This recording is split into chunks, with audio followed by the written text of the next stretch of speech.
Já parou para pensar que aquele defeito que mais te irrita no outro pode ser justamente o que você mais nega em si mesmo? Ou que aquela raiva que você sente de certas pessoas pode ser um reflexo de algo que está aí dentro de ti e você ainda não quis olhar? Hoje você vai conhecer o mecanismo de defesa da projeção, um dos mais antigos e presentes na vida de todos nós. E fica comigo até o final que você vai conhecer 5 formas de projeção que talvez você nem sabia que existiam. Então, bora lá! E antes de falarmos do mecanismo de defesa da projeção, inclusive se você não sabe o que são os mecanismos de defesa na visão da psicanálise, clica nesse card que está aparecendo aí. Olha, muita gente confunde projeção com transferência, com identificação.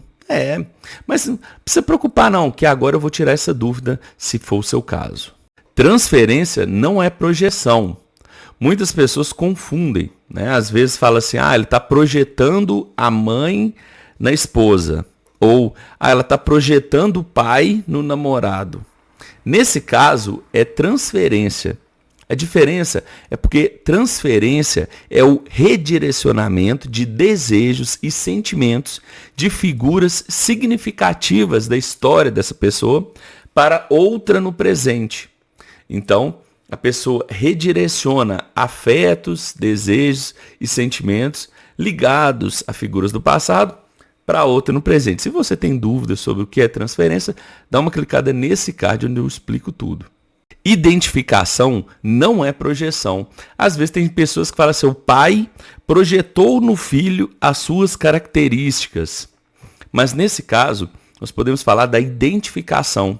Então, o filho se identificou com o pai. O que é identificar? É assimilar, pegar aspectos, características, atributos de uma outra pessoa, tornando-se parcialmente igual ou bastante igual à outra. Eliminando esses equívocos, vamos falar agora o que é projeção de acordo com o vocabulário da psicanálise de Laplanche e Pontalis. Vamos lá.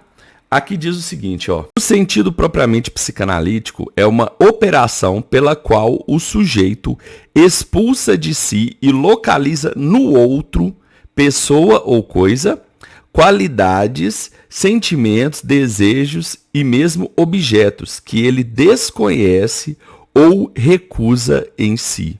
Veja que a pessoa expulsa de si e localiza no outro. Então, ela não reconhece nela, mas vê no outro algo que é dela. Então, ela vê o que no outro? Qualidades, sentimentos, desejos que são dela. Isso é fácil de perceber. No racismo, por exemplo, a pessoa é cheia de preconceito acusando o outro. Esse preconceito todo está dentro dela. Esses grupos extremistas que levantam bandeiras de ódio, misoginia. Então, tudo isso está dentro da pessoa. Ela acusa a outra. Isso é bastante comum, facilmente você percebe isso na internet. A projeção foi inicialmente descoberta na paranoia. Não sei se você já teve contato com algum paranoico. A paranoia é aquele estado mental onde a pessoa tem desconfiança e suspeita excessiva e infundada em relação a outras pessoas. Ela começa a acusar o outro de um monte de coisa sem fundamento algum, mas ela acredita piamente naquilo. A projeção é descrita como uma defesa primária, um mau uso de um mecanismo muito comum de todos nós, que é buscar fora da gente uma fonte de desprazer. Neste caso, a pessoa tem algo dentro dela que ela não consegue reconhecer, algum medo, algo que a assusta internamente. E aí ela projeta num animal, por exemplo. Ela tem medo do sapo, ela tem medo de andar no avião. Então tem algo dentro dela que ela não reconhece, que ela não percebe, e ela manda para aquilo, e aí ela consegue se defender do que é externo. Ou seja, do avião ela consegue não deixar, não andar. Do sapo, por exemplo, ela consegue evitar. Então, é uma forma de defesa, onde ela evita internamente olhar para dentro, manda para fora e lá fora ela consegue evitar, alivia internamente. Então, esse aí é um exemplo clássico de projeção. Outro exemplo clássico de projeção são as pessoas que têm preconceito com homossexuais. Muitas dessas têm desejos que não reconhecem em si e manda para o outro. Então ela critica o outro ao invés de olhar para dentro e reconhecer que elas próprias têm aquele desejo. Engana-se quem pensa que a projeção é exclusiva de paranoicos ou de casos graves. Nós usamos a projeção também no dia a dia. Por exemplo, muitas pessoas projetam no signo, algo da personalidade delas, falam assim, isso aí é o meu signo, é por isso que eu sou estourado, por isso que eu sou bravo, eu sou de Áries, eu sou de Gêmeos. Muitas pessoas também projetam no diabo problemas da vida dela. Às vezes ela não quer encarar, que ela não quer tomar uma atitude para mudar de vida, né, se sabota, e aí ela, ao invés de olhar para dentro, reconhecer o trauma dela, que faz com que ela se sabote, ela joga para o diabo. Ah, não, isso é o diabo está causando isso na minha vida. Então, a projeção dessas formas ditas normais, digamos assim, elas estão presentes o tempo todo no nosso dia a dia. E como eu prometi, falarei agora das 5 formas de projeção que talvez você desconhece. O primeiro é a depositação. É quando depositamos ou projetamos no outro responsabilidades que são nossas. Por exemplo, aqueles pais que culpam a escola por tudo. Ah, isso é culpa sua, não ensina o menino direito. Esses pais muitas vezes estão se esquivando da responsabilidade de educar os próprios filhos. O segundo são as fantasias projetivas.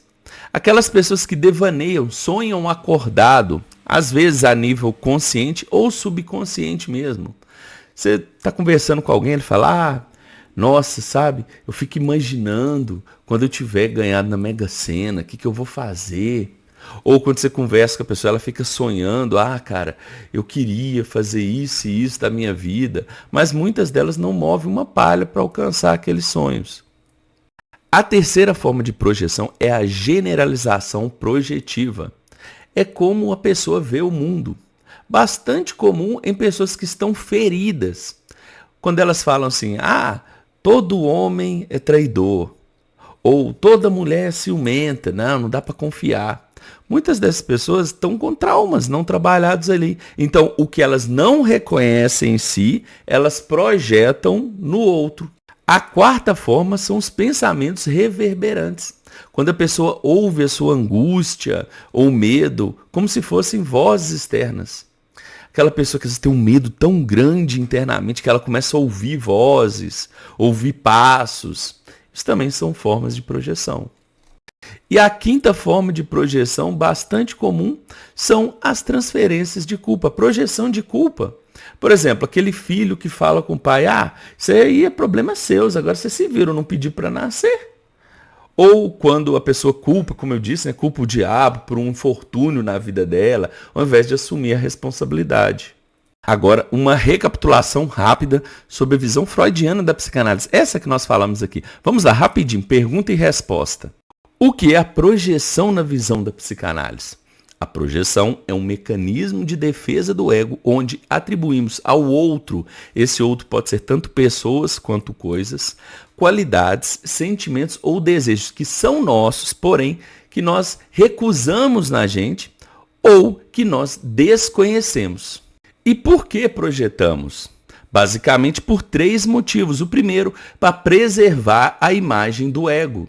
Todos nós temos uma imagem de quem somos. Não, eu sou um cara bacana, isso aí eu nunca faria, não. Isso eu não faço, não. Para preservar essa imagem, projetamos no outro. Já que eu não faria, só pode ser o outro, né? E o outro ponto, para poder evitar o desprazer. Então, ao invés de olhar para dentro, reconhecer que nós somos falhos, temos defeitos, problemas, aí projeta no outro aquele problema, aquela falha. Então, ao invés de assumir, projeta no outro. E o terceiro ponto, para lidar com sentimentos inaceitáveis ou incompatíveis com a moral da pessoa. Como eu citei naquele caso do homossexualismo, às vezes a pessoa tem um desejo forte por outras pessoas do mesmo sexo, mas ela, ao invés de assumir isso, ela cria um preconceito, critica o outro, ao invés de encarar, olhar para dentro e lidar com isso. Então, é basicamente por esses 3 motivos que a gente projeta. E como reconhecer a própria projeção? Tem como? Tem sim. Não é uma tarefa fácil, né? Eu recomendo você fazer terapia. Porém, vamos dar aqui 3 formas de reconhecer a própria projeção. Faça a si essas 3 perguntas e Analise profundamente o que você perceber em si. Primeira, quais características nos outros te irritam desproporcionalmente, fazem o seu sangue ferver? Talvez isso que você percebe no outro pode ter algum traço em você, pode ser algum trauma, alguma ferida, algum desejo, alguma característica sua, e aí te faz o seu sangue ferver, porque toca nessa parte sua que você não reconhece. O segundo ponto, que tipo de julgamento você costuma fazer das pessoas? Aqueles julgamentos automáticos podem esconder um preconceito seu. Então, isso pode ser algo seu que você percebe na maioria daquelas pessoas. O terceiro, que acusações você repete frequentemente? Às vezes você acusa o outro de algo que tem dentro de ti, mas você não quer perceber. Então essas 3 perguntas vão te ajudar a perceber projeções em si. Reconhecer a projeção dói pra caramba, né? Assumir que nós às vezes temos um racismo, um preconceito, um desejo que a gente considera inaceitável, isso dói pra caramba. Mas é um passo muito importante para integrar, para aceitar, para aprimorar a nossa personalidade e para parar de projetar. Né? Porque quando a gente reconhece que aquilo é nosso, a gente para de acusar os outros. Isso é ótimo para as nossas relações, melhora, traz paz no ambiente, não é mesmo? E aí, gostou desse vídeo onde explanamos bem detalhadinho as projeções, os motivos, o porquê que projetamos? Bacana, né? Que bom. Então, deixa seu like aí pra mim, se inscreve no canal e dá uma olhada nesse outro vídeo aqui, porque eu acredito que vai ser de grande interesse seu. Beleza? Compartilha também com aqueles seus amigos que possam gostar desses temas de psicologia, psicanálise. São temas muito oportunos. Um abraço para você, muito obrigado por sua atenção e até a próxima. Até mais. Tchau, tchau.